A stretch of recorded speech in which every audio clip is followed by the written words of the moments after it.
Hallelujah.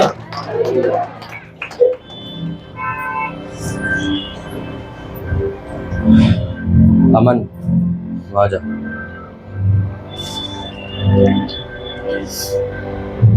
अपने पड़ोसी को बोलो ध्यान से सुन। सुनने से ही विश्वास पैदा होता है। हालेलुया। फिर से बोलो ध्यान से सुन। सुनने से ही विश्वास पैदा होता है। हालेलुया। पिछले 2 संडे से आप सुन रहे हो, जो आप देखते हो वो पैदा होता है, जो आप बोलते हो वो पैदा होता है। कितने लोगों को ये वचन समझ आ चुके हैं? क्योंकि बाइबल में लिखा जैसा तुम्हारा देखना होगा वो चीज तुम्हारे अंदर से पैदा होगी। हालेलुया। मीडियम खोल थोड़ा सा, ट्रिबल हल्का कम कर। जैसा तुम बोलोगे विश्वास के साथ, जैसे तुम्हारे वर्ड्स होंगे, जैसे तुम्हारे शब्द होंगे, वैसा तुम्हारी लाइफ के अंदर होता चला जाएगा। अगर आपके शब्द अपने लिए गलत हैं तो वो चीजें होंगी। अगर आपके शब्द आपके लिए अच्छे हैं और वचन के मुताबिक हैं तो वो चीजें होंगी। क्योंकि बाइबल ऐसा बताती है, मैं तेरे मुंह के फलों का सृजनहार हूं। बाइबल में ऐसा लिखा है, मैं तेरे मुंह के फलों का सृजनहार हूं। जैसा तू बोलेगा उस शब्द को मैं बना दूंगा। अगर तू रोज ये बोलता है कि मैं गरीब आदमी हूं तो वैसा होने लगेगा। अगर तू रोज ये बोलता है कि परमेश्वर ने मुझे फलवंत किया है, बरकत दी है, तो वैसा होने लगेगा। आप अपने घर में अगर बार बार झगड़ा होने पर ये बोलते हो कि मैं तो मर ही जाऊं इससे अच्छा, तो ये शब्द पूरा हो जाएगा एक दिन। हालेलुया। बाइबल में लिखा जैसा तुम्हारे मुंह के शब्द होंगे वैसे आप बनते जाओगे। आप क्या बोलते हो पूरे दिन में, क्या शब्दों का इस्तेमाल करते हो अपने बिजनेस के लिए, आप किस चीजों का इस्तेमाल करते हो अपने बच्चों से बात करने के लिए। हालेलुया। अब आज आखिरी वचन जो इस पाठ का मैं आज खत्म करूंगा, 2 कुरिन्थियों 6 उसका 14 वचन हम पढ़ेंगे। जिनके पास बाइबल नहीं है, हम पूरी कोशिश कर रहे हैं कि अगले हफ्ते बड़ी मीटिंग है, चंगाई सभा अगले हफ्ते, तो तब आपको बाइबल मिल जाएगी। कोई पैसे नहीं है, फ्री है। मैं हमेशा से आपको कहता हूं ना, इस बाइबल की इज्जत करो, एक टाइम आएगा ये मिलनी मुश्किल हो जाएगी। हमने 700 बाइबल बांटी हैं, कुछ समय के अंदर 700 खत्म हो गई। चारों दिशाओं में मैं पता करूं बाइबल मिल नहीं रही कहीं से। अपनी बाइबल की इज्जत किया करो। आने वाले टाइम में धीरे धीरे कम होती जा रही है। जो अपनी तुम बाइबल चर्च में भूल जाते हो, कभी किसी रिश्तेदार के घर भूल आते हो, कभी बस में भूला है जी, मेट्रो में भूला है। अपनी बाइबल को हमेशा अपने साथ रखो। अगले संडे तक हमने कुछ ऑर्डर दिया है, वो आ जाएगी, फिर आपको बाइबलें मिल जाएंगी जिनके पास नया नियम नहीं है। 2 कुरिन्थियों 6 उसका 14 वचन हम पढ़ेंगे। अविश्वासियों के साथ असमान जुए में ना जूतो, क्योंकि धार्मिकता और अधर्म का क्या मेल जोल, या ज्योति और अंधकार की क्या संगति, और मसीह का बलियाल के साथ क्या लगाव, या विश्वासी के साथ अविश्वासी का क्या नाता, और मूर्तियों के साथ परमेश्वर के मंदिर का क्या संबंध। क्योंकि हम तो जीवते परमेश्वर के मंदिर हैं। जैसा परमेश्वर ने कहा है, मैं उनमें बसूंगा और उनमें चला फिरा करूंगा, और मैं उनका परमेश्वर होऊंगा और वे मेरे लोग होंगे। इसलिए प्रभु कहता है, उनके बीच में से निकलो और अलग रहो और अशुद्ध वस्तुओं को मत छुओ, तो मैं तुम्हें ग्रहण करूंगा और मैं तुम्हारा पिता होऊंगा और तुम मेरे बेटे और बेटियां होगे। यह सर्वशक्तिमान प्रभु परमेश्वर का वचन है। सब बोलो आमीन। अपनी बाइबल को बंद करो और अपने पड़ोसी को बोलो ध्यान से सुन, यही वचन तेरी जिंदगी को बदलेगा। इसमें लिखा, अविश्वासियों के साथ जुए में मत जूतो, क्योंकि धार्मिकता और अधर्म का क्या मेलजोल, या ज्योति और अंधकार की क्या संगति हो सकती है, बलियाल के साथ क्या लगाव, एक विश्वासी का अविश्वासी के साथ क्या नाता है। पौलुस इस पत्री में लोगों को यह समझाना चाहता था कि जो लोग ऑलरेडी प्रभु में हैं, ऑलरेडी जो प्रभु यीशु मसीह को जानते हैं, मानते हैं, उसके वचनों को समझते हैं, उनको वो कहता है तुम लोगों का अंधकार में जी रहे लोगों से क्या मेल जोल। कितनों को बात समझ आ रही है? तुम्हारा लोगों के साथ क्या मेल जोल है। हालेलुया। उस बच्चे को लास्ट वाली चेयर में बिठाओ जो खिड़की के पास बैठा, उसको जबरदस्ती चुप मत कराया करो। 10 बार मैंने बोला पीछे बिठाया करो। हालेलुया। जोर से हालेलुया बोलो एक बार।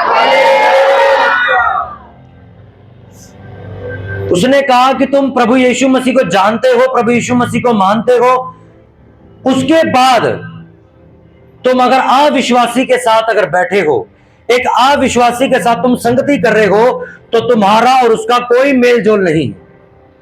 बाइबल में लिखा कि तुम सबसे प्यार करो, लिखा जो तुम्हें गाली दे उससे भी प्यार करो, बाइबल में लिखा जो तुम्हें बद्दुआ दे, जो तुम्हारे को सताए उसके लिए प्रार्थना करो। पर यहां पर अलग बात क्यों लिखी है? क्या सिर्फ हम लोग चर्च के लोगों से ही बात करें, बाहर की दुनिया से बात ना करें? वो कहता है इस हालत में तो तुम्हें संसार छोड़कर निकल जाना चाहिए, क्योंकि आपकी गली मोहल्ले में सारे प्रभु यीशु मसीह को मानने वाले नहीं रहते। आपके आसपास ज्यादातर अलग अलग लोग रहते, कोई हिंदू लोग हैं, कोई मुस्लिम है, कोई जैन है, कोई बौद्ध है, कोई हर तरीके के। वो किस चीज की बात कर रहा है वो? उसने कहा कि तुम लोगों से प्यार करो, उनको वचन बताओ, उनको बताओ कि वो कहां गलत है, पर तुम उनकी संगति मत करो। मैं आज आपको एक दावा करता हूं, एक व्यक्ति जो नशा नहीं करता है, जो व्यक्ति नशा नहीं करता है, उसको 1 साल के लिए ऐसे 10 लड़कों के साथ संगति करने के लिए बोलो जो पागलों की तरह शराब पीते हैं, पागलों की तरह सिगरेट पीते हैं, पागलों की तरह नशे करते, इंजेक्शन लगाते हैं। आप 1 साल बाद उसको देखोगे वो थोड़ा थोड़ा नशा शुरू कर चुका होगा। मैं ये नहीं कहता हूं कि वो अगले जनवरी में बेवड़ा बन गया होगा पूरा, पर वो अगली जनवरी आते तक एक नशे करने वाला व्यक्ति बन चुका होगा। वो कुछ ना कुछ, चाहे वो कुबेर खा रहा हो, चाहे थोड़ी सी सिगरेट पी रहा हो, वो कुछ ना कुछ जरूर कर रहा होगा। अरे मैं शराब नहीं पीता, थोड़ी सी बियर पीता हूं पेप्सी के अंदर मिला के, वो कुछ ना कुछ तो शुरू कर ही देगा। क्या बोला प्रभु यीशु मसीह ने? तुम्हारा उन लोगों से क्या मेल जोल। परमेश्वर ने यह नहीं कहा कि तुम उन लोगों से नफरत करो, क्योंकि प्रभु यीशु मसीह ने तो खुद कहा जो लोग नशों में मर रहे हैं, जो लोग गंदगी में मर रहे हैं, उनको जाके निकाल के लाओ, उन्हें वचन बताओ।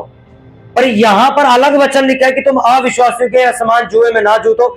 उसके कहने का मतलब ये कि मैं एक व्यक्ति के साथ आप एक लेडीज हो, आप एक वैश्या को जाके वचन सुना सकते हो, पर इसका मतलब ये नहीं है वैश्या के साथ ही रहने लग जाओ।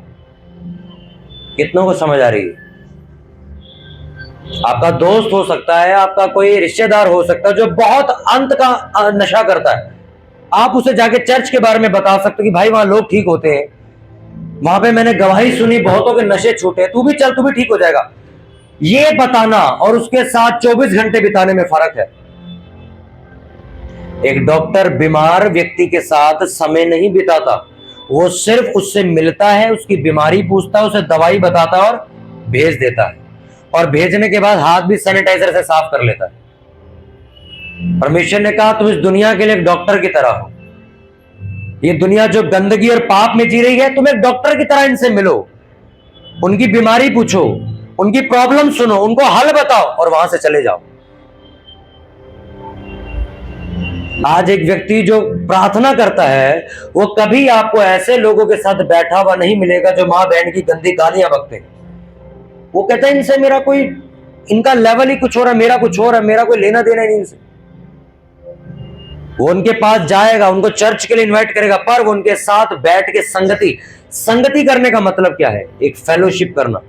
फेलोशिप करने का मतलब है कि मैं अपने दुख आपके साथ बांटूं, आप अपने मेरे साथ बांटो, मैं अपनी बातें आपको बताऊं, आप मुझे बताओ, हम दोनों बैठ के खाना खा रहे हैं, इधर उधर की बातें करें, समय बिता रहे हैं एक दूसरे के साथ, घंटों हो गए हम एक साथ बैठे।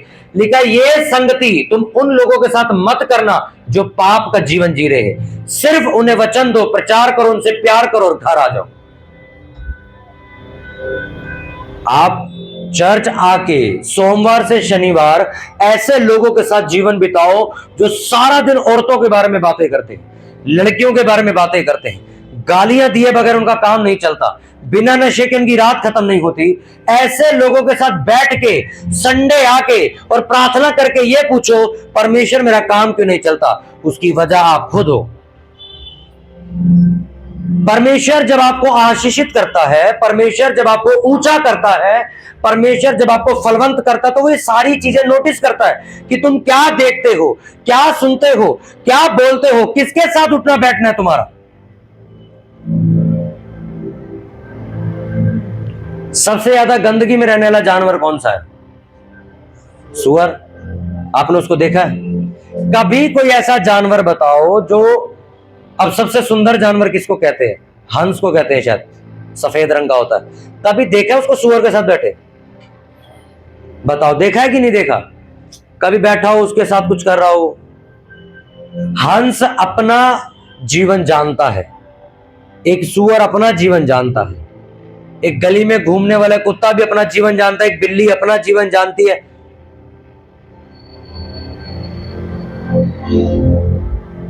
पर एक इंसान अपना जीवन नहीं जानता, मुझे कहां बैठना है। प्रभु यीशु मसीह ने कहा लोग गंदे नहीं हैं, उनसे शैतान ये गंदे काम करवाता है। तुम उन्हें बचाओ, उन्हें चर्च तक लेके जाओ, पर तुम उनके साथ बैठ के संगतियां मत डालना, क्योंकि वो आज नहीं तो कल तुम्हें भी अपने जैसा बना देंगे। आज बेशक वो सारे दोस्त बैठ के शराब पीते हैं और तुम्हारे लिए अलग से पेप्सी मंगाते हैं। एक दिन आएगा उस पेप्सी में वो शराब भी मिलाई जाएगी, फिर एक दिन पेप्सी नहीं मंगाई जाएगी, सिर्फ शराब ही मंगाई जाएगी, और फिर तुम बिना पानी के सूखी पिया करो। और तुम कहोगे यार मैं तो जॉब पर जाने वाला एक सही सा बंदा था, चर्च जाने वाला व्यक्ति था, मैं कब पीने लग गया। आप किसी भी नशे करने वाले व्यक्ति से पूछो, वो बचपन से नशा लेके पैदा हुआ था क्या? वो भी आपको एक ही जवाब बोलेगा, भाई पता नहीं यार, मैं बाहर लड़कों के साथ रहता था, कब मुझे आदत पड़ गई सिगरेट पीने की पता ही नहीं चला। आप पूछो कभी नशे करने वाले आदमी से, वो जवानी में ऐसा नहीं था, वो जब स्कूल में था तो ऐसा नहीं था, वो कैसे हो गया? वो उसकी माँ ने उसको नहीं सिखाया, उसके बाप ने नहीं सिखाया, हुआ कैसे? ये कुछ ऐसे लड़के जिनके साथ उसने आना जाना शुरू किया, उठना बैठना शुरू किया, बात करना शुरू किया, उनकी संगति में चला गया, उन्होंने अपने जैसा उसको बना दिया। जब मैं मसीह में आया मेरे भी बहुत सारे दोस्त थे, सारे गलत काम करने वाले दोस्त थे। आज भी वो मेरे दोस्त हैं, मेरे पे फोन नंबर है उनका, व्हाट्सएप पे कभी कभी बात करते हैं मुझसे।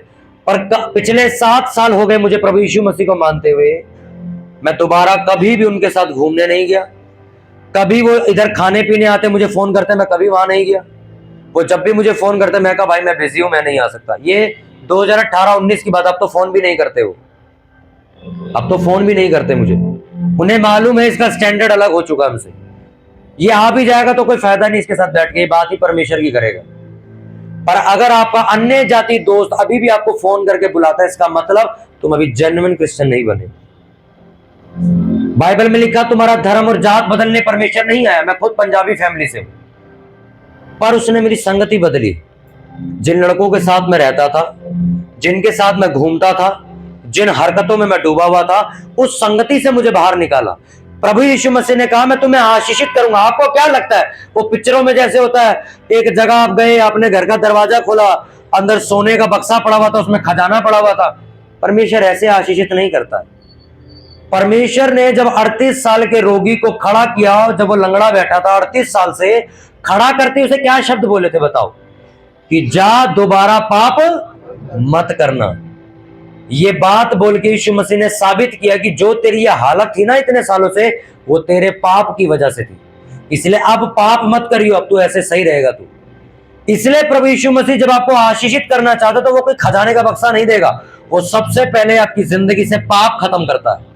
आपकी जिंदगी से वो बुराइयां जिसमें तुम जी रहे हो, जिसको आम कहते हैं, ए माँ बहन की गालियां देना तो नॉर्मल बात हो गई, तो नॉर्मल बात है, तो निकल जाती, क्या कर सकते। एक गोल्ड फ्लैट की सिगरेट पीना ये तो नॉर्मल बात हो गई है, इसमें कौन सा पाप हुआ भला?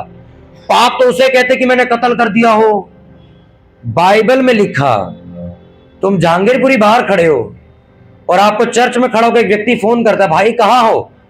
और आप कहते हो मैं बस चर्च के नीचे ही हूं। ये भी झूठ है और ये भी पाप है, आपको मालूम?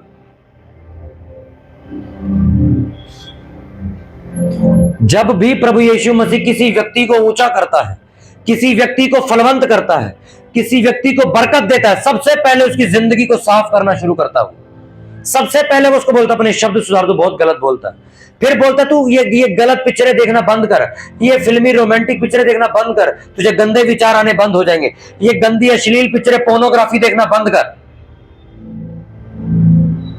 उसके बाद वो आपको कहता है कि ये जिन लड़कों के साथ तू घूमता है ना, ये कभी तुझे आगे नहीं बढ़ने देंगे, ये संगति छोड़। और फिर वो आपको कहता है चल अब प्रार्थना किया कर, संडे चर्च जाया कर, सेवा किया कर। आप डे बाय डे देखते जाओगे उस व्यक्ति की जिंदगी ऐसे बदलेगी, लोग हैरान होंगे इसकी जिंदगी में हुआ क्या है। परमेश्वर कभी भी कोई वो काम नहीं करता कि कोई स्वर्गदूत, कोई फरिश्ता नीचे आएगा, बड़ा शोर शराबा होगा, आपके ऊपर आए लाइट वेट चमके। ये पिक्चरों में होता है सिर्फ। प्रभु यीशु मसीह ने कहा तुम दुख इसीलिए काट रहे हो क्योंकि पाप में जीवन ज्यादा बिता रहे हो। आप पहले पुराने लोगों के, अगर आपके गांव में कोई जिंदा हो या अभी उसकी मृत्यु हुई हो तो आप उसकी उम्र सुनना, 99 साल, 104 साल, 100 साल, 102 साल। आज की उम्र सुनो, 35 साल खत्म, 42 साल खत्म, 28 में आत्महत्या कर ली, 24 में सुसाइड कर ली, 55 में खत्म हो गया, 38 साल में हार्ट अटैक आ गया, उम्र खत्म हो गई। वजह क्या? लोग कहते हैं अरे मिलावट वाला खाना नहीं सर, पाप बहुत ज्यादा बढ़ चुका। आपकी उम्र, बहुत सारे लोग यहाँ बैठे हैं जिनकी 55 साल 60 साल उम्र है। आप अपना टाइम वापस लेके जाओ, आपको समझ आएगा जितनी गालियां देके आज लोग बात करते पहले इतनी नहीं दी जाती थी, आपको मालूम होगा। मैं सच कह रहा हूं आपको, पहले उतना गाली गलौच नहीं होता था, पहले इज्जत से बात होती थी। ऐसा नहीं कि पहले लोग गाली नहीं देते थे, पर आज तो हिंदी के शब्द कम होते, गाली ज्यादा होती है। पहले के टाइम में लोग फोन के अंदर गंदी पिक्चरें नहीं देखते थे। कितनों को समझ आ रही है? अगर आप पहले का समय नोटिस करो तो आपको समझ आएगा कि पहले के टाइम में लोग फोनों में गंदी पिक्चरें नहीं देखते थे जितनी आज देखने लग गए हैं। आज हर लड़का, आप उसको उठा लोगे, उसका फोन चेक कर लोगे, आपको पता चलेगा ये फोन में क्या दिखता है, उसकी हिस्ट्री खोलोगे, आप हैरान हो जाओगे ये क्या देख रहा है। पहले के टाइम में ऐसा नहीं था। आज ये चीजें बढ़ चुकी, बढ़ती जा रही। पहले जब लोग बैठा करते थे, बातचीत करते, शादी ब्याह होता था तो मिठाई घर पे बनती थी, कितना कुछ होता था। आज जब शादी होती, पहले शराब आती, पेटी आती। आज आप देखो कई बार शादी में आप देखोगे, जब हम छोटे थे हम जाते थे, मुझे आज भी याद है, तो बोतल ले आते थे। हमारे सामने जो बड़े लोग होते थे वो बोतल लाते थे और पीते। आज तो अरे पेटी ले, पूरी पेटी लेके आ, जा जिसमें 12 बोतल होंगी पूरी लेके आ। पागल हो चुके हैं लोग। उम्र देखो आप लोगों की, 35 साल 36 साल में खत्म, 42 में खत्म। आपको कोई दिख जाए ना 85 साल जी रहा, तो वो वही होगा जो आजादी के टाइम का चल के आ रहा है, जिसकी आंखें पीली हैं। कितनों को समझ आ रही है? जैसे जैसे पाप बढ़ेगा, तुम्हारा उठना बैठना गंदा होता जाएगा, उतनी ज्यादा कलेश और ये दुख तुम्हारे जीवन में बढ़ते जाएंगे। फिजिकल रिलेशन बनाना पहले हस्बैंड वाइफ के लिए एक आशीष था, शादी के बाद ही बनाते थे, फिर उनके बच्चे होते थे। आज लड़के लड़कियां स्कूल में ही बना लेते, कॉलेजों में बना लिए जाते, और उनको ऐसा लगता है कि हम मॉडर्न जमाने में जी रहे हैं। अगर हमने ऐसा नहीं किया तो हम दुनिया से पीछे रह जाएंगे। जो चीजें शादी के लिए निर्धारित करी थी परमेश्वर ने एक खूबसूरत तरीके से, उसको कचरा कर दिया लोगों ने। जो चीजें गुप्त कमरे में की जाती थी वो इंटरनेट पे साफ कैमरे में दिखाई जाती हैं, और लोग ये सोच रहे हैं कि लोग मर कैसे रहे हैं। सबसे ज्यादा जवान लोग हार्ट अटैक से मर रहे हैं। न्यूज देखो आप, मरे ही जा रहे। अभी पिछले हफ्ते मेरे को एक फोटो भेजी, एक लड़का था मेरे से 2-3 साल बड़ा, वो लड़की के लिए उन्हें आत्महत्या कर ली, और 2-3 साल पहले हम उसके घर गए थे, मिलके भी आए थे। सिर्फ 27-28 साल का लड़का, खत्म, छुट्टी होगी, चलो आगे बढ़ो, जिंदगी आगे बढ़ेगी। आप जितना बढ़ेगा, तुम्हारा उठना बैठना, तुम्हारा संगति, किसके साथ तुम बैठते हो, जितना गंदा होता जाएगा तुम्हारी जिंदगी को, तुम नोटिस करना धीरे धीरे वो आशीषें जो लोगों को आसानी से मिल जाती है, तुम धक्के खाओगे उसको पाने के लिए, पा नहीं पाओगे। मैं जब मसीह में आया, आपको क्या लगता है मैं एकदम से मसीह में आया एकदम ही ठीक हो गया, एकदम ही सुधर गया? अरे मैंने कितने साल गलत काम किए मसीह में आने के बाद भी, ऐसे ही चलता रहा। हाँ, 6-7 महीने लगे मेरी गालियां छूटी। पहले मैं गालियां बहुत देता था, मेरी गालियां छूट गई अपने भी बंद। 6-7 महीने लग गए मुझे। धीरे धीरे मुझे जो डर लगता था वो एक ही रात में खत्म हुआ। जिस दिन मैं चर्च गया, एक दुष्ट आत्मा मुझे छोड़ के निकली जो मैं डरता था। 3-4 महीने 5 महीने लगे, मेरी गालियां छूट गई। 1-1.5 साल लगा, मेरी लोग जो मैं दोस्तों के साथ घूमता था वो भी छूट गया। मैं दोस्तों के साथ जाके उनके त्योहार मनाता था, मेरा सब छूट गया। 1.5-2 साल लगते लगते और जो गहरी गहरी आदतें थी सब छूटती गई। और एक चर्च 3 लोगों से 3 बढ़ती आज इतने बड़ी जगह पे आ गए हम। अब पूरे भारत में इसको सुना जा रहा है। लोग गलत सोच लेते हैं चर्च में आके कि यार मैं तो गंदा इंसान हूं, अगर मैं ठीक नहीं हूं तो मेरा जाने का फायदा क्या। भाई साहब, चर्च आके ही आप ठीक हो गए और शैतान आपको उल्टी बात बोलता है आपके कान में आके, चर्च जाना बंद कर, तू तो बड़ी गंदी औरत है, घर पे रहा कर। और लेडी से सीधी होती कहती हाँ मैं तो बड़ा गलत गालियां देती हूँ, मैं क्या करूंगी चर्च जाके। आप तो वो बात कर रहे हो कि कपड़ा गंदा और वॉशिंग मशीन में डालने के बारे में मना कर रहे हो। आप बिना डाले वो साफ होगा भी नहीं। चर्च एक वॉशिंग मशीन है जिंदगी का जो आपको साफ कर देता। आप बैठ जाओ चुगली करने वाली मंडली में, आप कभी घड़ी नहीं देखोगे कितना टाइम हो गया, पर चर्च अगर आधा घंटा लेट चले, अरे पास्टर जी ने तो आज बहुत लेट कर दिया है, ये तो पाप है अगर आधा घंटा हम बैठ गए तो। हमारा तो चमड़ी घिस रहा है बैठे बैठे, जैसे जैसे पसीना आ रहा है तो कोई मांस उतर रहा है हमारा। हमें घर जाना है, घर जाके क्या करना, 2 बजे नागिन सीरियल आने वाला है, सारा छूट जाएगा। मैं तो बोल के आया हूं अपने दोस्त को 3 बजे तक मैं फ्री हो जाऊंगा और हम कुतुब मीनार चलेंगे। 3 बजे तो वचन ही चल रहा अभी। पूरा हफ्ता आप दुनिया में रहते हो, हफ्ते के पहले दिन आप संडे आते हो और उस दिन आप घड़ी देखते हो मैं कब घर जाऊंगा। आधे लोग तो जॉब पे हैं। आपको मैं हमेशा अपनी गवाही क्यों देता हूं मालूम? मैं सिर्फ 2,500 रुपए कमाने से इतनी बड़ी बिजनेस कंपनी पे कैसे पहुंचा? मैंने यहोवा से ज्यादा इज्जत पैसों को नहीं दी कभी भी। मुझे आज सुबह फोन आ जाए कि संडे को 1 लाख रुपए का आपके लिए काम आ रहा है, मैं उसको पैरों से लात मार सकता हूं। मेरे को इतना परमेश्वर से प्यार है।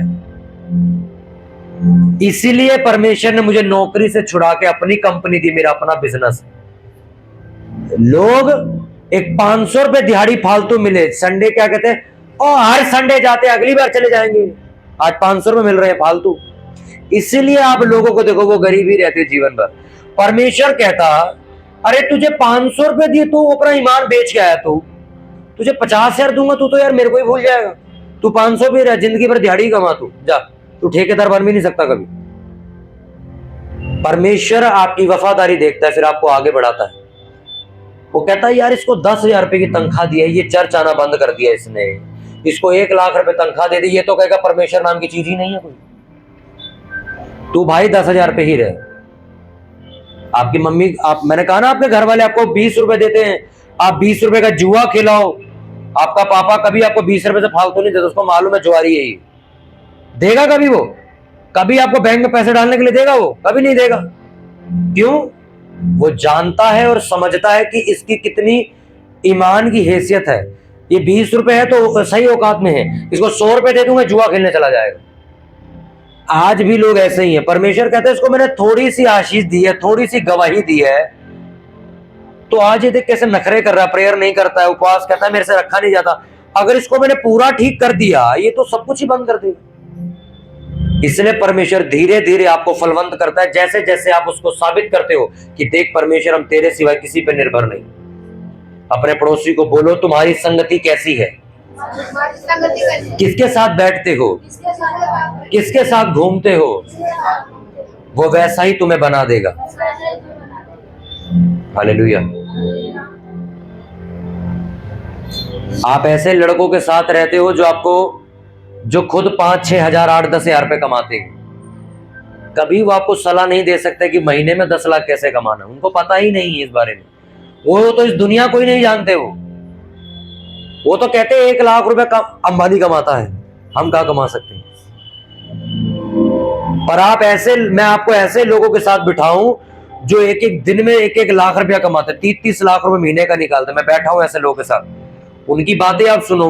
वो मेरे को क्या कहते थे, यश भाई यार तुम कर लोगे काम, मेरे को मालूम है तुम कमा लोगे इतना पैसा। सोचो उनकी बातें सुनो आप। बल्कि उनमें से ऐसे लोग मेरे साथ थे जिन्होंने मेरे को 2-3 बिजनेस भी बताए।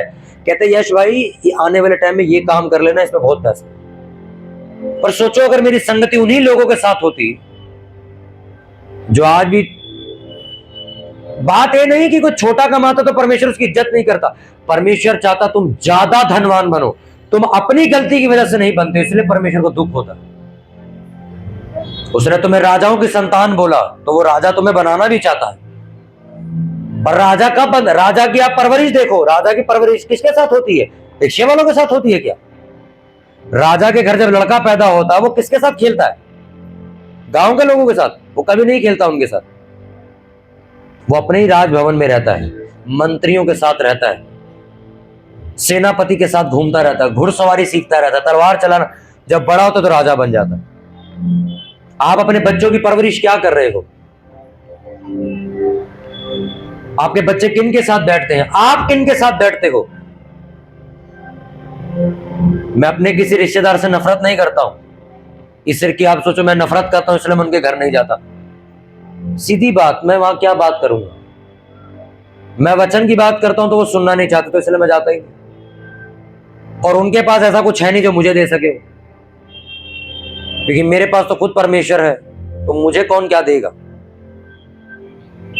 जब आपके पास परमेश्वर है तो आपको जरूरत नहीं है लोगों से सलाहें लेने की। आप ऑलरेडी बुद्धिमान स्त्री और पुरुष हो। आपसे लोग बल्कि सलाह लेने आएंगे, बताओ जी हम क्या करें फिर, क्योंकि आपके पास परमेश्वर है। लोग रिश्ते, अरे अरे हमारा वो रिश्तेदार है वहां चलो। क्या करते हो तुम 1-1 महीना गांव जाके? मुझे ही नहीं समझ आता लोगों की, तुम करते क्या हो वहां जाके? वो जो खेत कटता वो दाने गिनते हो क्या? अरे मैं रोज गांव जा रहे, मैं ये 2 महीने बाद शक्ल दिखाएगा पक्का कह रहा हूं। और 2 महीने छोड़ो, 3.5 महीने बाद वापस आया। और एक शब्द मैंने उससे पूछा, तू कर क्या रहा था? मुझे बस इतना बता, अगली बार मैं भी चलूंगा। कुछ नहीं, सुबह उठते हैं, घूमते हैं, खेत जाते हैं, वॉशरूम खेत में ही जाते हैं, वो मजा बड़ा आता है। फिर आते हैं, खाना खाते हैं, खेलते हैं, सो जाते हैं। मैं 3 महीने ये कहा, 3 महीने यही कर रहे थे। शादी तो 6 दिन में खत्म हो गई थी, बाकी के दिन हम मस्ती मार रहे थे। वो कोई दिक्कत नहीं, जाओ। इससे साबित होता है तुम कितनी आगे तक जाओगे। इससे साबित होता है। एक व्यक्ति मैं आपको सच बताऊं, जिसको अपना दर्शन मालूम है मुझे यहां पहुंचना है, वो आपको फालतू कहीं खड़ा नजर नहीं आएगा, ना फालतू कहीं समय बिताता दिखेगा। वो शादी ब्याह में जाएगा, करके वापस आएगा घर कि नहीं मेरे को, मेरा काम है, मुझे जाना है, मेरी सेवा है, मुझे वापस जाना है। वापस मैं भी, मेरे घर वाले भी जाते हैं, 2 घंटे में शादी अटेंड करी वापस आते रात को। कल सुबह चर्च है, कल ये करना, हमें कल मीटिंग पे जाने, कल किसी के घर प्रेयर है। हमें हमारा दर्शन मालूम है। जब परमेश्वर दिखता है, यार तो सेवा को ऐसे साइड में रख के अपना घूम फिर रहा है, परमेश्वर कभी उन्हें इस्तेमाल नहीं कर सकता। अगर आज भी आपके घर अन्य जाति आपके दोस्त आते हैं, भाई साहब आपको, मैं आपको सच कह रहा हूं, आप अभी जेन्युइन बंदे नहीं हो। कैसे हो सकता है कि आप एक सामर्थी व्यक्ति हो और एक अन्य जाति व्यक्ति आपके घर आके कहता है चलो बाइक पे घूमने चलते हैं, और आप चले भी जाते हो? आप अभी जेन्युइन नहीं हो। एक वॉलंटियर से वो मेरे को कहता है कि मैं अपने दोस्त के साथ कपड़े लेने जा रहा हूं। अब कोई ये सवाल नहीं पूछेगा जो मैंने उससे पूछा। मैंने कहा तेरे अभी भी दोस्त हैं? कहता हाँ अभी भी दोस्त हैं। मैंने कहा अभी तो बहुत काम बाकी है। फिर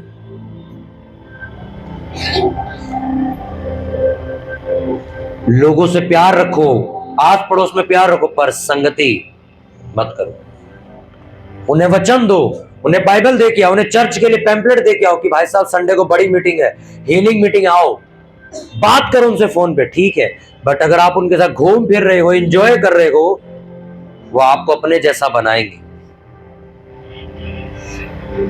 आप सोचो, ये वही पौलुस है जो लोगों को कलीसिया से निकाल के आग लगाता था, जिंदा जला देता था।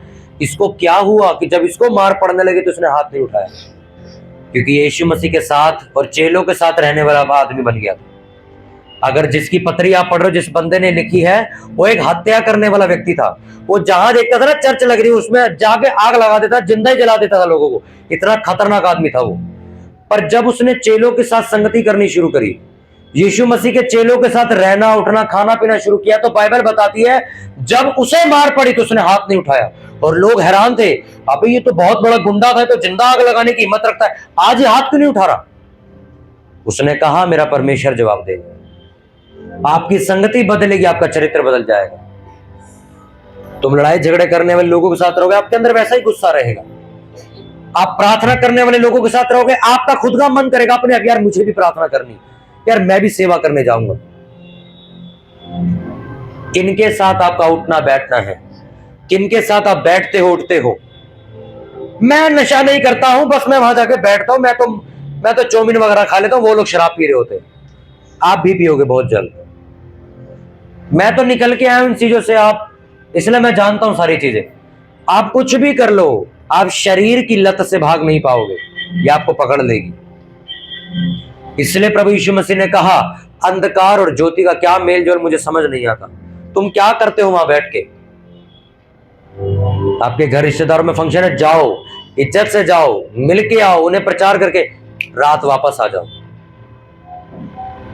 और अगर तुम उनके साथ संगति करने लग गए, तुम्हारी सामर्थ्य निकल जाएगी और वो सामर्थ्य जो उसके अंदर है, शैतानी, वो तुम्हारे अंदर आएगी। क्योंकि परमेश्वर की सामर्थ्य का एक नियम है, अगर तुम परमेश्वर की तरफ खड़े रहोगे तो दुनिया जान का गंदे से गंदा आदमी है, तुम उसे पवित्र कर दोगे। पर अगर तुम परमेश्वर की पदवी छोड़ के बाहर गए उसके पास, तो वो तुम्हें अपने जैसा बना देगा। कौन सी संगति में रहोगे, परमेश्वर की किस दुनिया की? ऊंची आवाज में बोलो हालेलुया। मेरे भी यार दोस्त आज 6 साल हो गए, आज भी मिल जाते, रास्ते में मिल जाते, हाथ मिलाते हैं, मिलते हैं, 4 बातें करते हैं, अच्छा वो दोस्त क्या कर रहा है, अच्छा। उतनी ही बात होती, मैं वापस घर चला जाता हूँ। मैं उनके साथ फिर मैं डिनर करने नहीं जाता, उनकी बाइक पे बैठ के फिर मैं घूमने नहीं चला जाता। उतनी बात मैं, चलो भाई चलता हूँ, काम है मेरे को। आप डिसाइड करोगे कि आप क्या बनना चाहते हो, उन्हीं लोगों के साथ आप बैठोगे। इसलिए जैसी चर्च में आप जाते हो वैसे ही आप बन जाते हो। आप ऐसी चर्च में जाते हो जहां पर बोला जाता है लंगर प्रसाद खा लो, कोई दिक्कत नहीं है, अगर नहीं खाओगे तो वो तुम्हारे त्योहार पे नहीं आएंगे। ये मैं क्या बोलूं ऐसे लोगों को जो डायलॉग मारते हैं। मतलब मुझे वैश्या को चर्च लाने के लिए उसके साथ रहना पड़ेगा। आप पास्टर की बातें सुनो ना, दिमाग खराब हो जाएगा। कहते हमें उनके जैसा बनना पड़ेगा, हमें उनके उनके उनके त्योहारों में जाना पड़ेगा, तभी तो वो क्रिसमस पे आएंगे। इसका मतलब जहां पे वैश्याएं बैठी हमें वहां जाना पड़ेगा तभी तो चर्च आएंगी वो। ये क्या बेवकूफों वाली बात है? यीशु मसीह वैश्यों के पास गए थे क्या? फिर आप अपने परमेश्वर के वचन पे खड़े रहो। तुम दुनियादारी में ना भी जाओ तब भी वो आएंगे, तब भी आएंगे वो। लोग कहते हैं ऐसे कैसे? मैं कहा तू देख लियो, मैं नहीं जाऊंगा उसके बुलावे पर, मेरे बुलाने पे वो आएगा। क्यों? मेरे पास क्या है? परमेश्वर। भाई मेरे पास ताकत है बंदों को पकड़ने की। तू वो बोल रहा है, मेरे को नहीं कोई परवाह, मैं बोलूंगा वो सुनेगा। और ऐसा होगा क्यों? क्योंकि बाइबल में लिखा तुम्हारे बोलने में क्या है? सामर्थ है। आपको जो चीज चाहिए बोलो। हन्ना के पास बच्चे नहीं थे, वो बांझ थी, तो वो क्या कहती परमेश्वर को जाके, प्रभु अगर तू मुझे बेटा देगा, मुझे संतान देगा, तो वो बेटा तेरी सेवा करेगा, मैं वायदा करती। परमेश्वर ने उसे बेटा दिया और वो पूरी बाइबल का सबसे बड़ा भविष्यवक्ता बना। कैसे शब्द हैं आपके?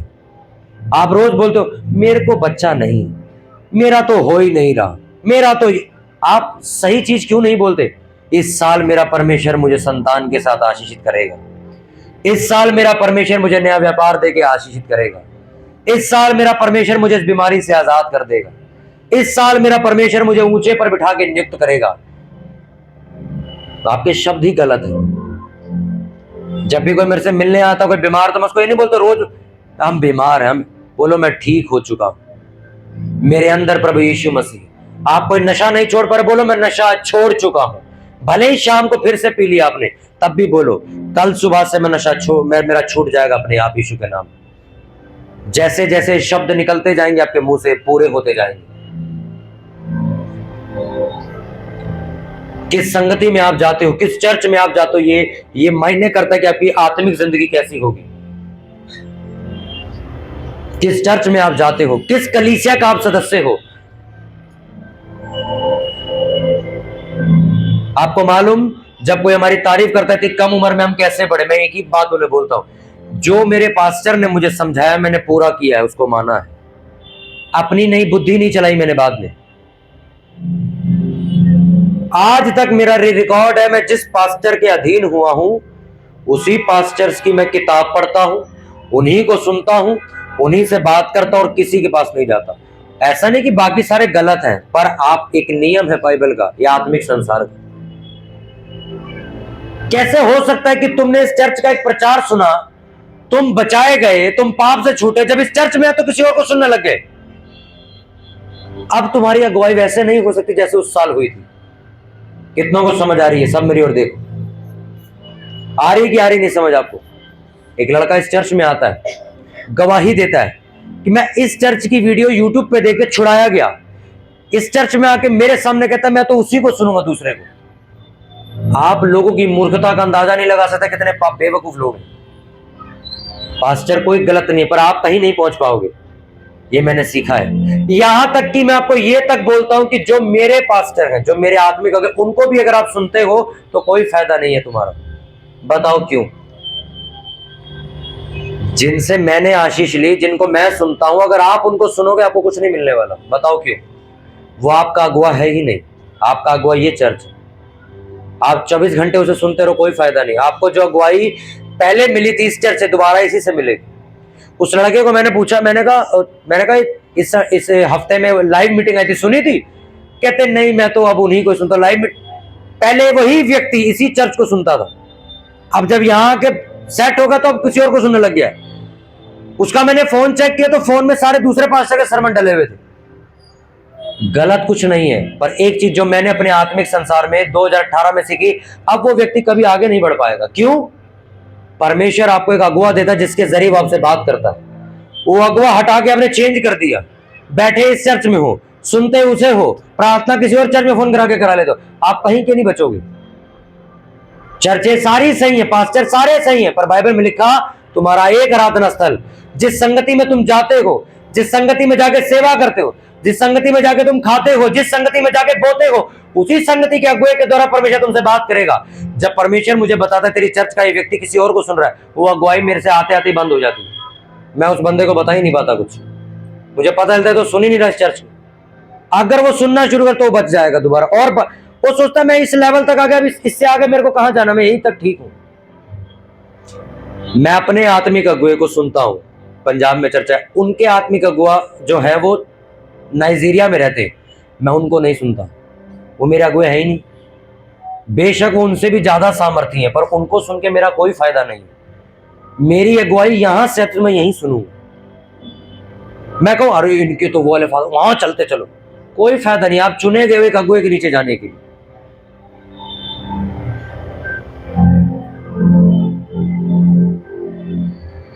बड़ी मूर्खता लोगों में। पास्टर जब चर्च तो यहाँ आते हैं, दशवांश हम उधर जे आते हैं जाके यार और हम इस बारे में बोलते कुछ है नहीं किसी को। पर अगर मैं ना समझाऊं तो दोषी मैं ठहरूंगा कि जो मैंने सीखा वो आपको मैंने नहीं बताया। एक चर्च, एक आवाज, एक अगुआ, एक चर्च में आप समर्पित होते हो, 36 जगह नहीं। सोचो एक चर्च में परमेश्वर आपको इस्तेमाल करना चाहता है, एक चर्च में परमेश्वर आपको सेवकाई देना चाहता है और पास्टर आपके लिए प्रेयर कर रहा है। परमेश्वर पास्टर को कहता है जिसको तू सेवा देने की कोशिश कर रहा है ना, वो तेरी सुनता तक नहीं। जो तूने पिछले संडे प्रचार किया उसको मालूम तक नहीं है, वो तो किसी और ही चर्च को सुन रहा है। तो कैसे उसको सिखा पाएगा? और वहीं उसकी सेवकाई बंद हो जाती है। कितनों को समझ आ रही है? आरस संगति का मतलब कितना गहरा है आज। मैं सच बताऊं, ये चर्च कभी शुरू नहीं होती अगर जिस चर्च में मैं जाता था वो बंद नहीं होती। तो मेरा कोई इरादा नहीं था अपनी चर्च का, क्योंकि मैं अपनी चर्च जहां मैं जाता था वहीं पागल था मैं।